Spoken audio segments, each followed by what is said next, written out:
Salut à toi, j'espère que tu vas bien. Bienvenue sur cette vidéo. Aujourd'hui, je te présente un échauffement que tu peux faire quand tu t'entraînes en équilibre sur les mains. Alors, il faut savoir qu'il y a trois régions principales à échauffer. On va avoir les poignets, les coudes et puis les deux épaules avec la région des omoplates. À la fin de la vidéo, je vais également te présenter un exercice bonus que je fais tous les jours après mon échauffement qui va vraiment t'aider à améliorer ton alignement. C'est parti! Alors, il faut savoir que les poignets sont extrêmement sollicités quand on est en équilibre sur les mains et qui sont également la source principale de blessures et de gênes quand on néglige l'échauffement. Donc on va commencer la routine d'échauffement par des mobilisations.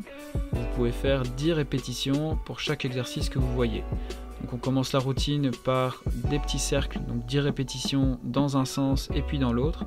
Et puis ensuite 10 répétitions comme celui-ci, où on mobilise le poignet en flexion et en extension. Alors deuxième exercice de mobilisation, on va venir se placer au sol comme ceci pour faire 10 répétitions. On va mobiliser le poignet en flexion et en extension. On va directement après enchaîner sur deux étirements. Donc d'abord l'étirement des extenseurs, où on va rester 30 secondes dans la position, et on va terminer par l'étirement des fléchisseurs, où on va également rester 30 secondes. Alors en plus d'avoir des poignets qui soient mobiles, c'est important d'avoir des poignets qui soient assez forts pour supporter l'entièreté du poids du corps.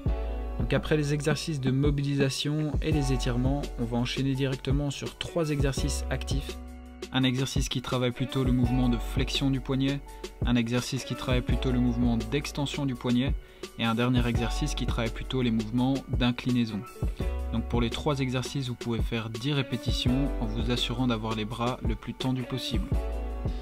Alors pour ce dernier exercice, je peux vous proposer une variante qui est un petit peu plus compliquée. Vous pouvez simplement inclure un mouvement de push-up à condition que le mouvement soit réalisé sans gêne ni douleur. Alors avant de passer à la suite, je voulais simplement partager quelques trucs et astuces pour ceux et celles qui ont déjà des douleurs ou des petites gênes au niveau des poignets.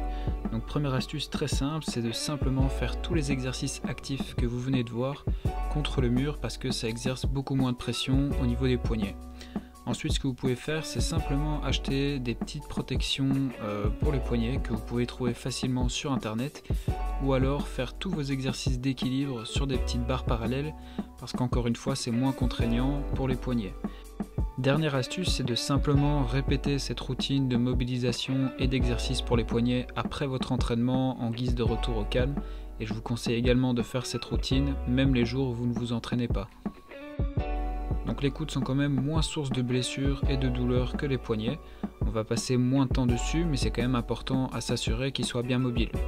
Donc on va simplement commencer avec des petites mobilisations où on va faire 10 répétitions de chaque côté avant de passer au prochain exercice où on va simplement s'assurer d'avoir la main bien fixe au sol et de bouger le coude un maximum dans ces deux directions.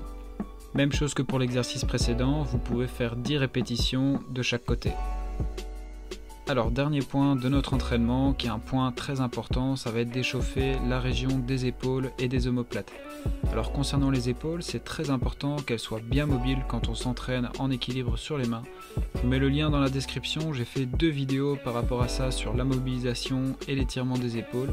Mais c'est également très important d'avoir un bon contrôle des stabilisateurs d'omoplates. Et donc comme pour les points précédents, on va simplement commencer par des mobilisations où on va faire aller nos bras en avant, en arrière et sur les côtés, 10 répétitions de chaque, avant de passer à cet exercice-ci où on va mobiliser nos 2 omoplates, où on va simplement les écarter l'une de l'autre en bombant le haut du dos.